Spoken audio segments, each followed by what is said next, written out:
I thought I was overreacting. That's what I kept telling myself, even as my hands shook and my stomach dropped. But looking back, I should have known from the very first moment that this wasn't just office politics. This was something darker. I have chronic pain, not the kind you complain about after a long day, but the kind that lives in your bones every single second. I explain it to people like this. Imagine pain levels from 1 to 10. Normal people walk around at a 1 or 2, maybe a 3 if they stubbed a toe.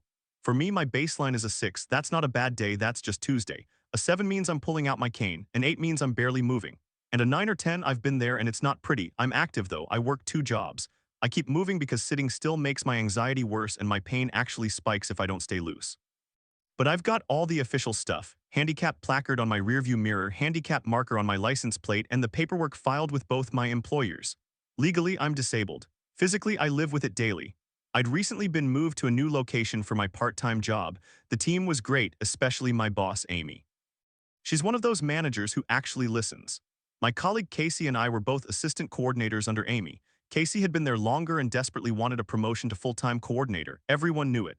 I didn't want that promotion. I already had a full-time job. I did the part-time gig to pad my savings, and because I genuinely liked the work, being busy helped keep the pain and anxiety from eating me alive. Casey and I got along okay. We weren't friends, but we weren't enemies either. That changed about 2 weeks ago. It was a Sunday, a bad pain day. I was hovering around a 7, maybe pushing 8. The kind of day where every step feels like your joints are grinding against each other. I'd grabbed my cane that morning. It's a simple black one, nothing fancy, but it takes the weight off when I need it. I drove to work, parked in the handicap spot, and used my placard like I always do. Limped inside, did my shift, kept my head down. Nobody said anything.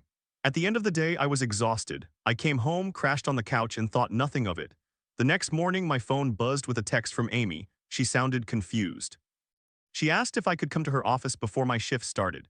No explanation. I said sure, even though my stomach already felt tight. When I walked in, Amy looked uncomfortable. She had her laptop open and turned it toward me. On the screen was a video. It was me from the day before, walking from my car to the entrance of the workplace. I was using my cane. The video was shaky, clearly taken from a phone, zoomed in. I looked tired. I was moving slow. Amy said Casey sent this to me last night. She said she was concerned about you. Concerned? I almost laughed. Concerned about what? She said she saw you using a cane outside of work and she wanted to verify if you actually needed it. She said you seemed fine most of the time and she thought maybe you were exaggerating. I stared at the screen. My face was there, my disability, my private struggle, filmed without my permission, filmed by someone I worked with. Someone who had followed me outside, hidden behind something, and recorded me. That wasn't concern, that was surveillance. Amy, I said, keeping my voice steady, she took video of me in the parking lot. She didn't ask, she didn't talk to me.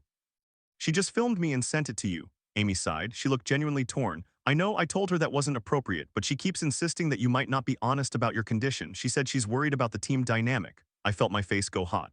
I have medical documentation. I filed it with HR the day I started. My handicap placard is visible in that video. She chose to ignore all of that. Amy nodded. She said she would speak to Casey, remind her of policy, and that would be the end of it. I wanted to believe her. I left the office, but I couldn't shake the feeling that something was off. Over the next few days, Casey avoided eye contact with me, but I noticed her watching. Every time I got up from my desk, every time I walked to the break room, I felt her eyes on me. She started asking questions in front of other coworkers. Oh, you're using your cane today. Didn't I see you walking fine yesterday? Little jabs phrased like concern. The other coworkers looked uncomfortable. I just said, some days are worse than others, and moved on. But it kept escalating. She started taking more videos. I caught her one afternoon, phone pointed at me through a window. I walked outside and asked her directly, "Are you filming me?" She put her phone down and said, "I was just checking the time."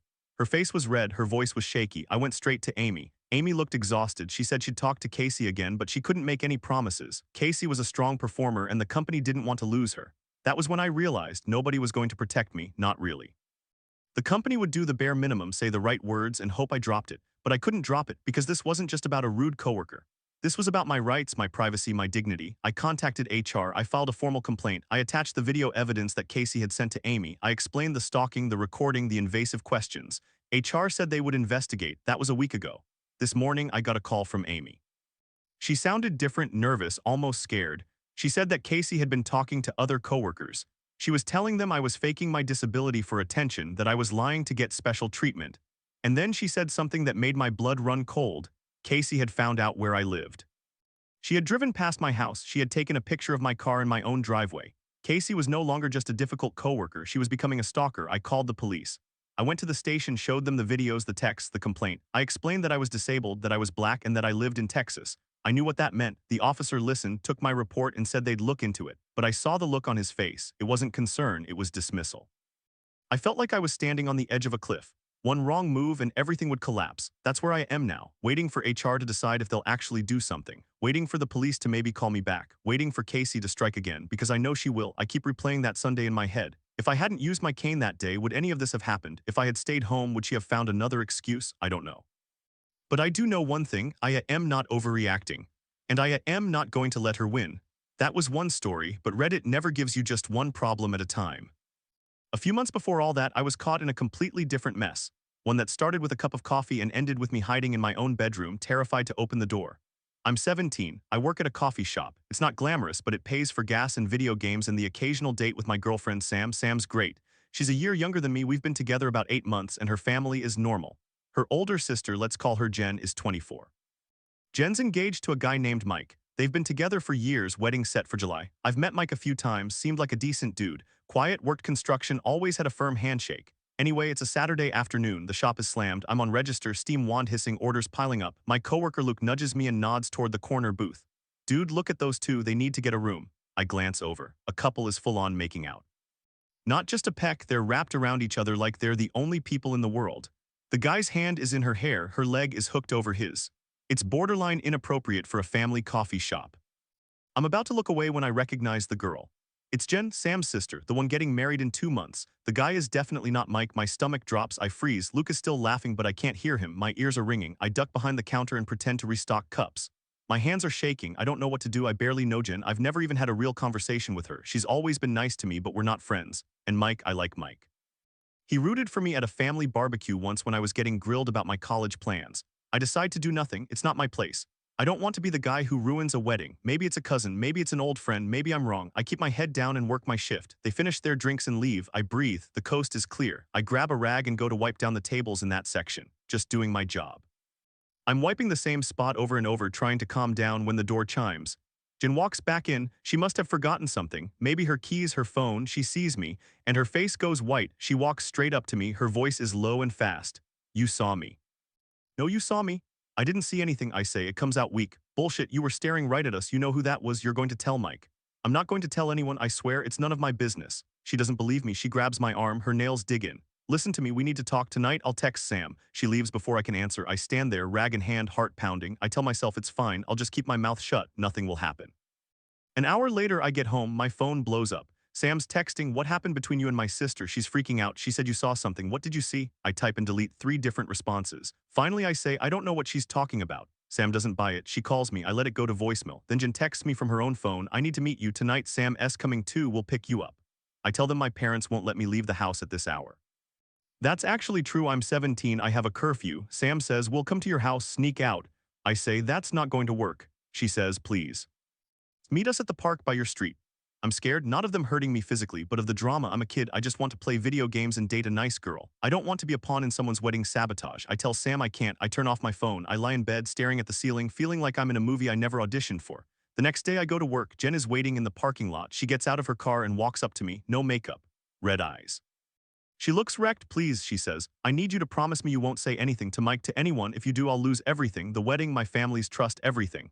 I tell her again, I'm not going to say anything. I just want this to go away. She hugs me. It's awkward. She smells like coffee and cigarettes. She says, thank you. I think it's over. I'm wrong. 3 days later, Sam breaks up with me over text. I can't do this right now. My family is falling apart. I need space. I find out through a mutual friend that Jen told Sam a completely different story. She said I had been hitting on her, making inappropriate comments, and that's why she was upset. That she caught me staring at her and felt uncomfortable. She spun the whole thing to make me the bad guy. Sam believed her sister. I wanted to call Mike. I wanted to tell him everything, but I was so scared of making it worse. And honestly, I was 17. I didn't want to be the guy who broke up a marriage, so I stayed quiet. A week later, I see the engagement update on Facebook. Jen and Mike postponed the wedding. No explanation. Then a month later, it was canceled entirely. I never found out if she came clean or if he found out on his own. But I heard through the grapevine that Mike moved out and Jen was living with her parents. Sam never spoke to me again. I lost my girlfriend because I tried to do the right thing and keep my mouth shut. And Jen turned it around on me anyway. I learned a hard lesson. When you see something, you either say it immediately or you get dragged under. There's no safe middle ground, not when the truth is that ugly. Not when someone's willing to burn you to save themselves. I still think about that day in the coffee shop. The way Jen's eyes went from panic to predatory in a split second, the way she knew exactly how to twist the story. And I think about Mike, I hope he's okay. I hope he found someone who won't make out with strangers in a public booth 2 months before the wedding. As for me, I quit that coffee shop. Every time I walked past that corner booth I saw her face, I couldn't do it anymore. I got a job at a bookstore instead, quieter, less drama, or so I thought, but that's a story for another time. I know I said that bookstore job was quieter, and it was. But that doesn't mean the mess from before just disappeared. Because while I was shelving novels and pretending my life wasn't a dumpster fire, the situation with Casey and the video was still boiling under the surface. Here's what I didn't fully tell you about that Sunday. The day I used my cane, the day Casey filmed me from her car, I filed the police report the same evening. I sat in the station for 2 hours. The officer who finally took my statement was a middle-aged white guy with a buzz cut and a wedding ring so tight it looked like his finger was turning purple. He asked me what happened. I explained, coworker, chronic pain, video taken without my consent, she's been hostile for months. He nodded, he typed. Then he asked, did she threaten you? Not directly, but she's been trying to get me fired. She's recording me outside of work. That's stalking, isn't it? He sighed. He looked at my placard on the dashboard through the window. You got a handicap tag, so you're disabled, but you were walking fine in the video, right? I was using a cane. That's what she recorded, me using a cane. That's literally proof I'm having a bad day. Right, but the video itself, she didn't post it anywhere. She showed it to our boss and she's threatening to send it to corporate. He leaned back. This is a civil matter, employment dispute. You need to go through HR or a lawyer. We don't really get involved unless there's a physical threat or harassment campaign that crosses a line. I wanted to scream. She recorded me without my permission. She's surveilling me. She's weaponizing my disability, and the cop is acting like I'm wasting his time. I'm black. I'm in Texas. I know the odds, but I still hoped. I left the station with a case number and nothing else. No protective order, no promise of an investigation, just a slip of paper I shoved into my glove compartment. Amy, my boss, had promised she would talk to HR. I waited. 2 days passed. Nothing. Then I got a call from an HR rep named Patricia. Her voice was smooth, corporate, everything you'd expect from someone whose job is to protect the company, not the employee. She said she had reviewed Casey's complaint. Her complaint? I said. She's the one who recorded me. I'm the victim here. Well, Casey has filed a formal complaint against you. She claims you have been hostile and unprofessional and that your use of a cane on certain days and not others creates an appearance of fraud. She says she recorded you to document what she perceives as inconsistent behavior. I almost dropped the phone. That's insane. I have medical records. I have a handicap placard. I have documentation filed with the company. She's stalking me. We are investigating both sides. In the meantime, we suggest you work from home until we resolve this. So I'm being suspended for being disabled. It's not a suspension. It's a temporary accommodation while we review the evidence. I wanted to scream again, but I kept my voice level. I said, I want a copy of the video. I want to know how she got it. And I want to file a formal harassment claim against her. Patricia paused. We will note that. Expect a call within a week. A week while Casey is still working, while she's probably telling everyone the assistant coordinator is faking it, while I'm sitting at home with my pain flaring because the stress is making everything worse. I didn't tell my family how bad it was. My mom would have driven down here and marched into that office herself. My dad would have called a lawyer. But I didn't want them to worry. I thought I could handle it. I couldn't. The third day of my temporary accommodation, I went to the grocery store. I needed milk and bread. I was having a good day, pain at maybe a 5, no cane. I walked in, grabbed what I needed, and checked out. On my way to the car, I felt eyes on me. I turned. Casey was standing by the entrance, phone in her hand, pointed at me. She smiled. She lowered the phone and walked past me without a word. She's following me now.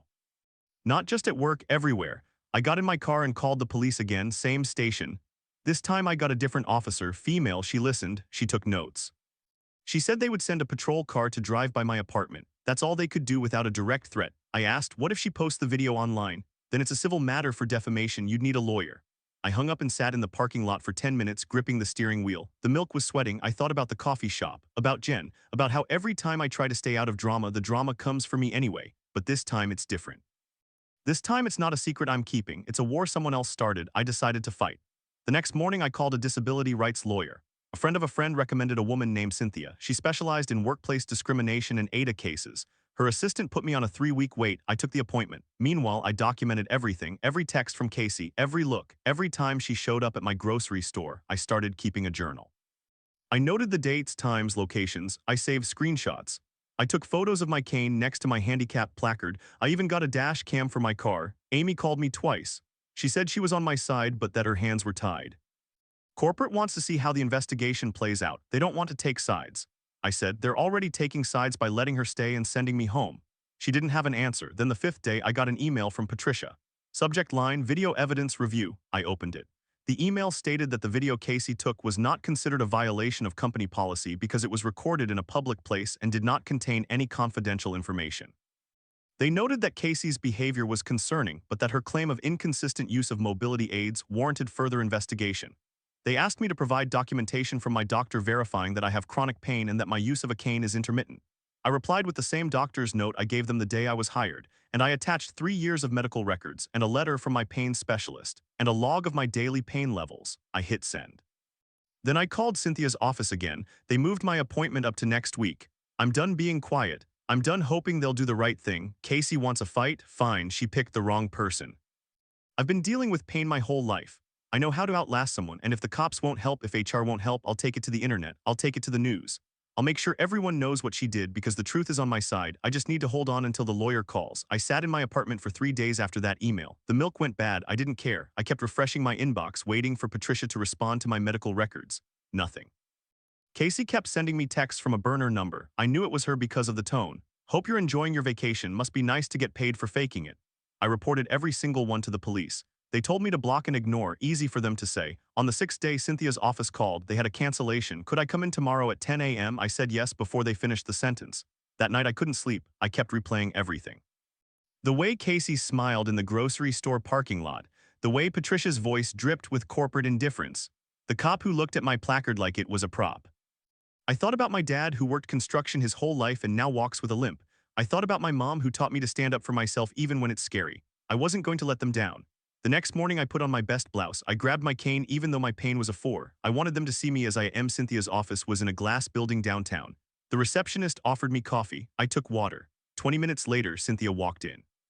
She was in her 50s, short gray hair, a no-nonsense smile. She shook my hand and sat down. I told her everything. The whole timeline, Casey's hostility from day one, the video, the grocery store, HR's response, the police. She listened without interrupting. When I finished, she leaned back and said, "They're counting on you to give up." I'm not giving up. Good, because what they did is illegal. Recording you without consent in a private moment, even in public if it's targeted harassment, that's a violation. And the fact that they suspended you while keeping her on the job, that's retaliation. We have a strong case. I almost cried right there. Someone finally believed me. She drafted a demand letter that afternoon. She sent it to corporate via certified mail. The letter outlined the ADA violations, the hostile work environment, the invasion of privacy. She demanded immediate reinstatement, a formal apology, and a written policy change. She gave them 7 days to respond. I went home and waited. Day 1, nothing. Day 2, Amy called me. She sounded shaky. I got a copy of the letter. I just want you to know I support you, but corporate is freaking out. They're meeting with their lawyers tomorrow. Day 3. I got a text from an unknown number. You think you're so smart. You think a lawyer will save you. You're a fraud and everyone knows it. I forwarded it to Cynthia. She said, "Good, keep documenting." Day 4, Patricia called. Her voice was different, less smooth, more careful. "We'd like to schedule a mediation meeting. We think we can resolve this internally." "No," I said. "I want reinstatement and I want Casey's complaint withdrawn. And I want the video destroyed.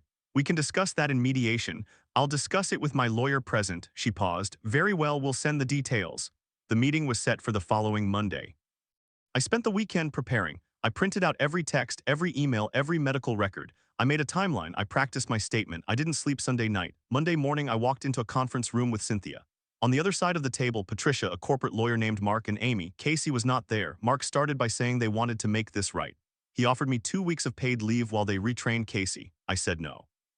He offered a transfer to another location. I said no. He offered a written apology from Casey. I laughed. Then Cynthia spoke. She laid out the legal arguments. She mentioned the EEOC. She mentioned the possibility of a lawsuit. She mentioned the news outlets that would love this story. By the time she finished, Mark's face was pale. Patricia finally said, "What do you want?" I looked at her.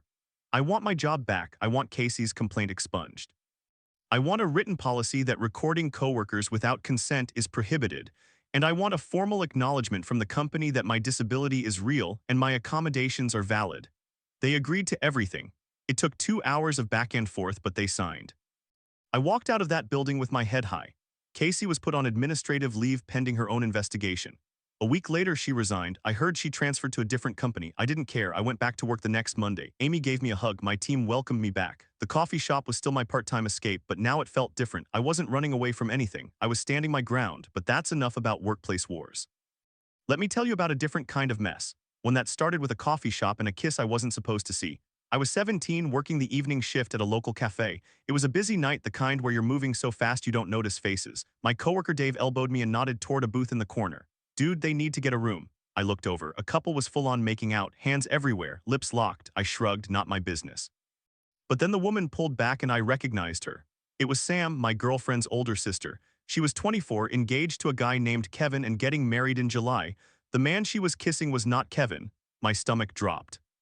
I ducked behind the counter. I didn't want her to see me. They finished their drinks and left. I thought I was safe. I came out to wipe down tables, hoping the coast was clear. Then Sam walked back in. She must have forgotten something. She saw me. Her face went white. She rushed over and grabbed my arm. "You didn't see anything," she whispered. "I don't know what you're talking about." "Bullshit. I saw you look at me. You have to keep this quiet." "Sam, I really didn't." She squeezed harder. "We need to talk later. Don't tell anyone." She left. I stood there shaking. I finished my shift in a daze. When I got home, my phone buzzed. It was my girlfriend, Jen. "What's going on with you and my sister? She's freaking out. Please come over." I didn't know what to say. I told her I couldn't leave the house. She said they'd drive to me. I said that would be hard. She said please. I felt trapped. That night I barely slept. I kept thinking about Kevin. He was a good guy. He always brought Sam flowers. He talked about their wedding like it was the best day of his life. And Sam was out there making out with some random guy in a coffee shop where her little sister's boyfriend worked. How did she not know I worked there? I'd been there for 6 months. The next day Jen texted me again. "Sam said you threatened her." "What the hell?" I called her immediately. "I didn't threaten anyone. I just saw something I wasn't supposed to see." I explained everything. Jen went quiet. Then she said, "You have to tell Kevin. I don't want to get in the middle." "You're already in the middle. She's lying about you. She told me you tried to blackmail her." I felt sick. I told Jen I'd think about it. Then Sam started texting me from an unknown number. "If you say anything, I'll tell everyone you came onto me. I'll say you've been stalking me." She was trying to flip the script. I was 17. She was 24. Who would they believe? I made a decision. I called Kevin. I didn't have his number, but Jen gave it to me. I left a voicemail. "Hey Kevin, this is Jen's boyfriend. I work at the coffee shop on Main. I saw Sam there with another guy. I thought you should know." Then I hung up. An hour later, Kevin called back. His voice was flat. "Tell me everything." I did. He thanked me and said he'd handle it. I didn't hear from Sam again.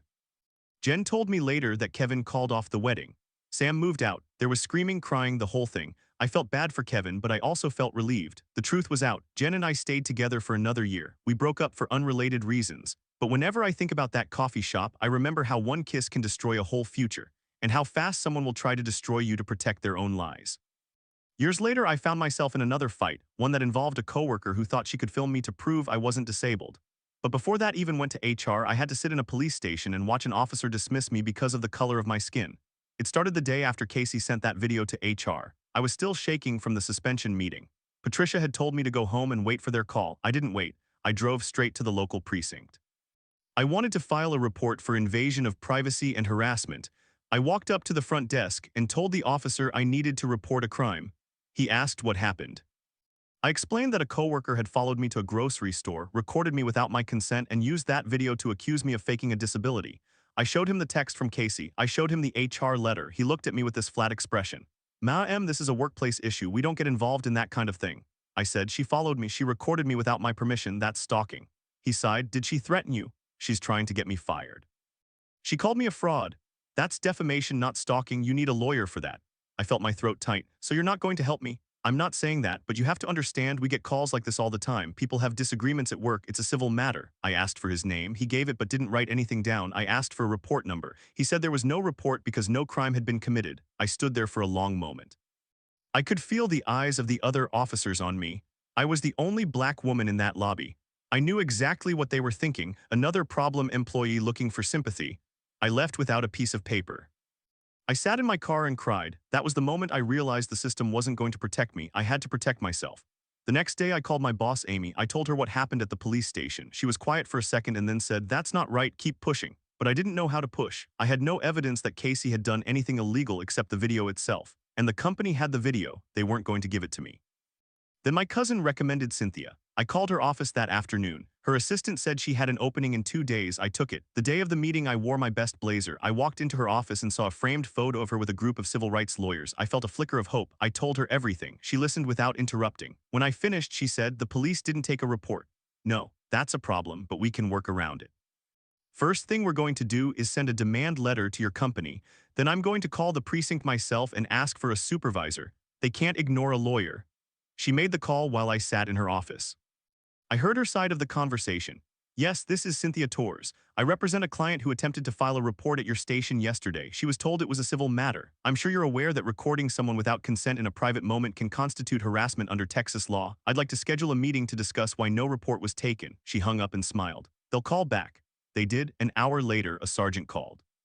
He said the officer had made a judgment error and that they would take my statement over the phone. I gave my statement again. This time, the sergeant listened. He said they would open a file and assign a detective. I asked if that meant Casey would be investigated. He said, "We'll review the evidence."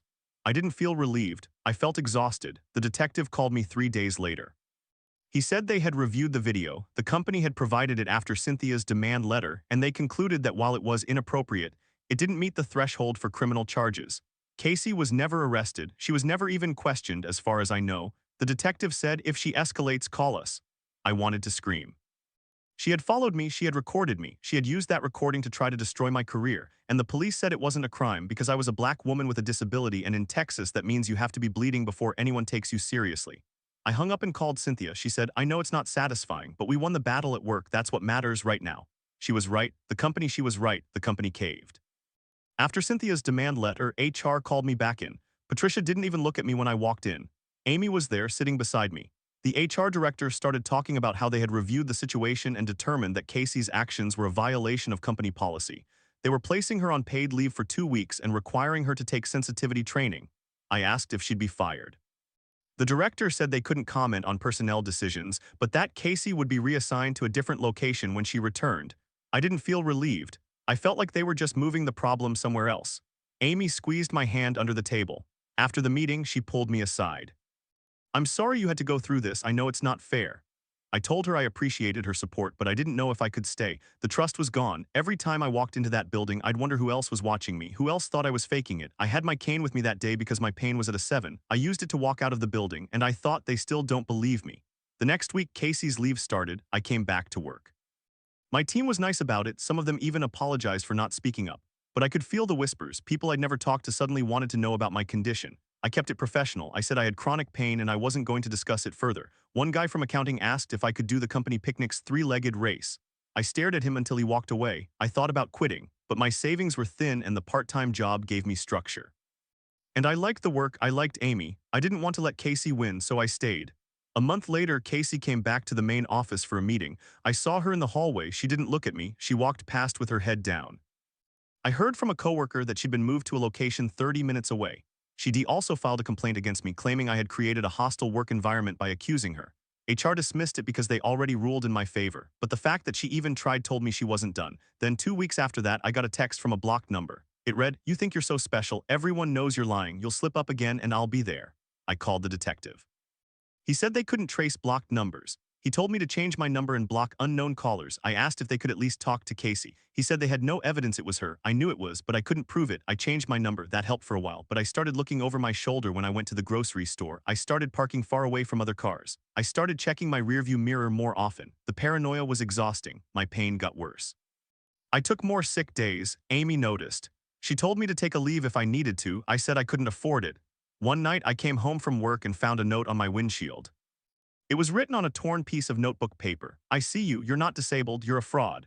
My hands were shaking as I pulled out my phone and called the police again. They sent a car, but the officer just took a photo of the note and said he'd keep an eye on the area. I knew he wouldn't. That's when I decided to sue. Cynthia said we had a solid case for invasion of privacy, defamation, and hostile work environment. She filed the papers in civil court. Casey was served at her new location. I heard through the grapevine that she cried in the break room. I didn't feel bad. The lawsuit took 8 months.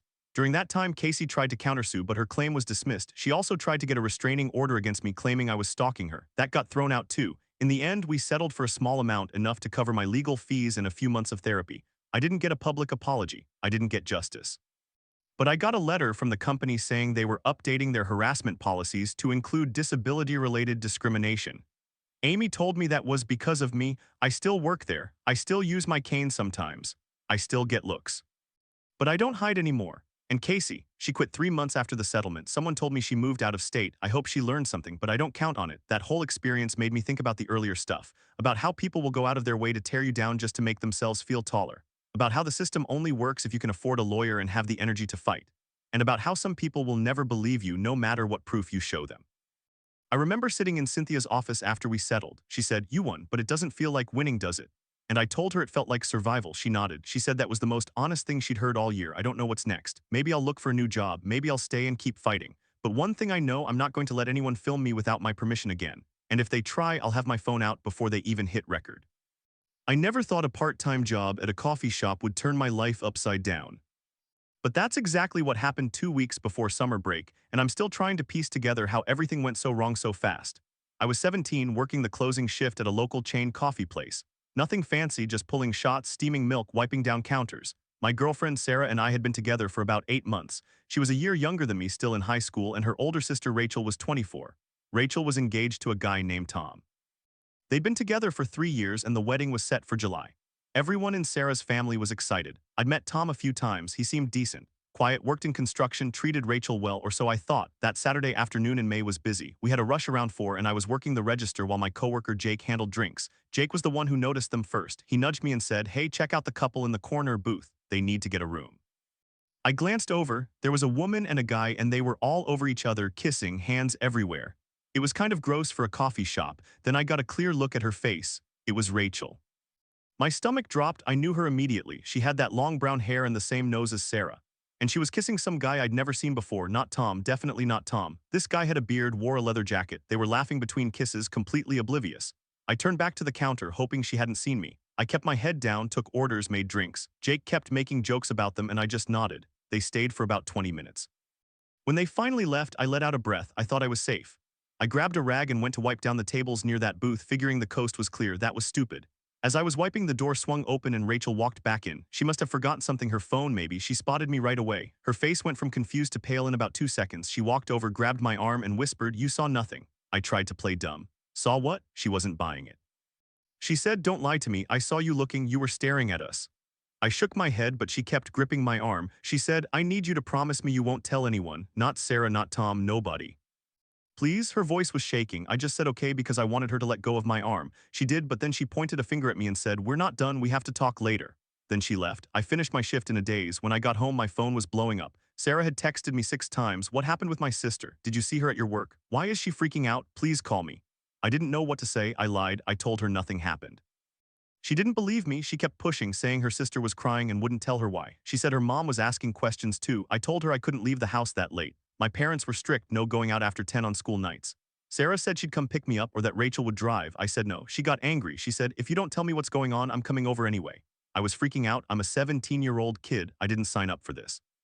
I decided to tell her the truth over the phone. I called her and said, "I saw Rachel making out with some guy at my work today. He was Tom."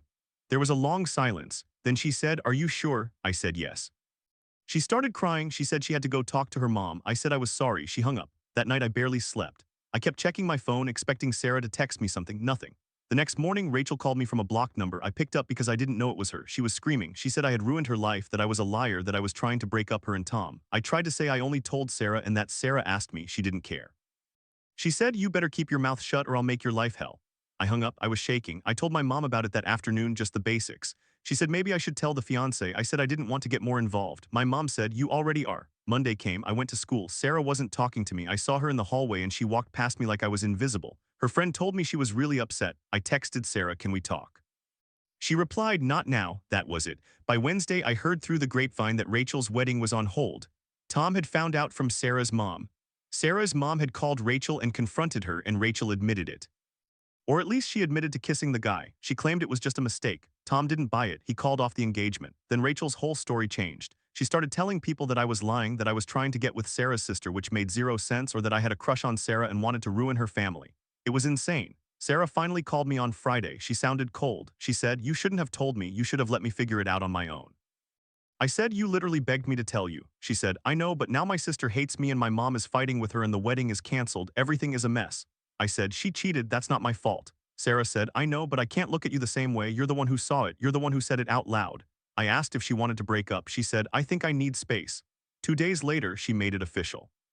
She said she couldn't trust me because I was involved in something so huge. I pointed out that I didn't do anything wrong. She said, "You could have kept it to yourself." I said, "You pressured me into telling you." She said, "I know, I'm sorry. But it's too much." And that was it. We broke up. The worst part, I went back to work the next Monday and Rachel showed up at the coffee shop. She walked right up to the counter while I was working. Her eyes were red. She said, "You happy now? Tom left me. My family is torn apart and you get to go back to your little life." I said, "You did this to yourself." She leaned in and said, "If you ever talk to Sarah again, I'll make sure everyone knows you tried to grope me." My manager came over and asked if everything was okay. Rachel left without ordering. I quit that job the same week. I couldn't handle the stress. For the next month, I stayed home, played video games, and tried to forget about Sarah and her whole family. I heard through a mutual friend that Rachel moved in with her grandparents. The wedding never happened. Sarah and I never spoke again. Sometimes I wonder if I should have just kept my mouth shut. Let the wedding happen, let Tom find out on his own, let them deal with it. But then I remember that I didn't ask to see them. I didn't ask to be put in that position. I was just a barista trying to wipe down tables. And now I'm the bad guy. That's what happens when you try to do the right thing in the wrong situation. You end up losing everything. But that wasn't the only time I found myself trapped in a situation where I was the one being accused and investigated. A few years later, I was on the other side of the table, the disabled guy being stalked by a coworker who wanted my job. And this time there was video evidence, but not of me doing anything wrong, of me existing while in pain. I have a condition called chronic pain. It's not something you can see, that's the problem. I explain it like this: if pain is on a scale of 1 to 10, normal people are at a 2 or 3 most days. I wake up at a 6. That's like having a pulled muscle all the time. Some days I'm higher, rare days I'm lower. I own canes, but I only use them when I'm at a 7 or above. On a good day, I walk fine. On a bad day, I limp and use the handicap placard on my car. I'm legally disabled. I have the paperwork to prove it.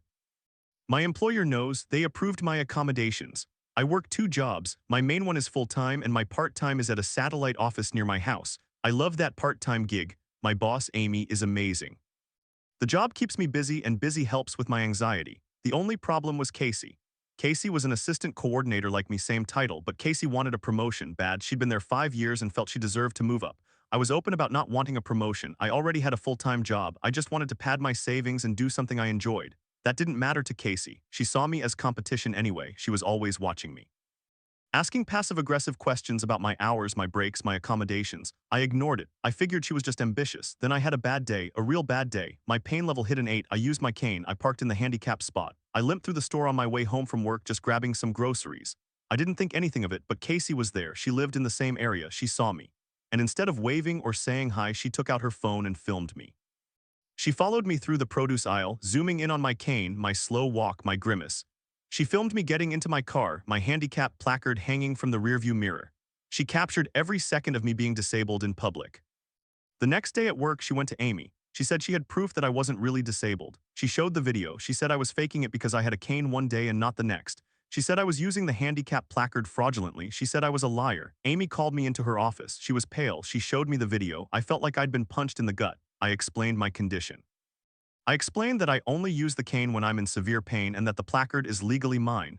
Amy believed me. She's a decent person. She told Casey that the video was inappropriate and that she needed to delete it. Casey stormed out, but that wasn't the end of it.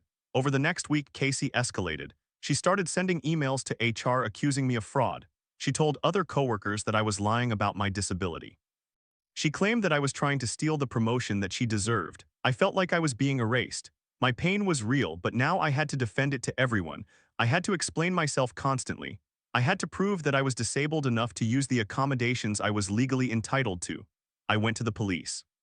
I thought maybe I could file a harassment complaint or an invasion of privacy charge. The officer I spoke to was dismissive. He said, "She just took a video, that's not illegal." I said, "She's stalking me." He shrugged. "Try a restraining order if you want, but you'd need more evidence." I left feeling like the system wasn't built to protect people like me. Casey eventually got fired. Amy had enough evidence of her hostile behavior, the video, the emails, the gossip. But by then, the damage was done. My reputation was tainted. A few coworkers looked at me differently. I felt like I had to prove my pain every single day. Even now, I still get anxious when I use my cane in public. I wonder if someone is filming me. I wonder if they think I'm faking. That's what happens when you have an invisible disability. People want proof. They want you to look sick enough to be sick. And when you don't, they take it as a license to hurt you. Casey didn't care about the truth. She just wanted my job, and she was willing to humiliate me to get it. She failed, but I still carry that video in my head. It plays on a loop every time I take a step without limping. I'm not faking, I never was, but I have to remind myself of that constantly, because the world doesn't believe you unless you're bleeding.